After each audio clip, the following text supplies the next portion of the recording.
my uncle always tells me, and he retired in his 40s. God bless him. He always tells me, do the math. Do the math, Tanner. How much are closing costs? And he always asks me, how much are closing costs? And he always says, do the math. How long are you going to stay in that house? And he's like, okay, if you're going to pay this much in closing costs and you're going to save this much money a month in your monthly payment, this is how many months you need to stay in that home to make it worthwhile. Great advice. Couldn't say it better myself, because that is exactly what you should be doing every time you're looking at refinancing your loan. Even on a cash out, right? I mean, you can do a cash out refinance loan. Yeah.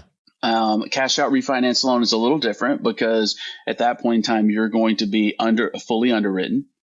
Versus an interest rate reduction refinance loan where you're not you're not going through the full underwriting phase. It's basically, I want to do an interest rate reduction refinance loan. I'm going to sign my name. We're going to refinance the loan at a lower interest rate. That's what it's set up for. Yeah. A cash out loan, if you're going to pull equity from your home, what I would look to is, what are the net tangible benefits that you're going to get out of doing that cash out? Right? What are some concrete reasons why you actually need that money to pull out of your equity of your home and utilize it?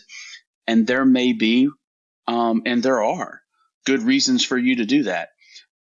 But like your uncle said, you gotta write those reasons down. You got to do your pros and cons. You've got to. It really comes to an individual need at that point in time as to whether or not it makes financial sense for you to do it. And you know what? It might not make immediate financial sense, but it might mean that you need an extra bedroom on your home. It might mean you need, to utilize that money for some health need, for your family.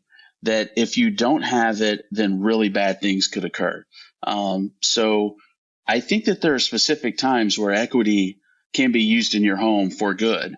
It's just a matter of, does the need outweigh the dollars and cents of things?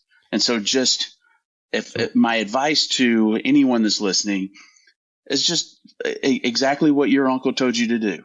Sit down, have a plan, figure out whether or not the cost of this long term, the cost of taking out this equity long term, outweighs, staying put.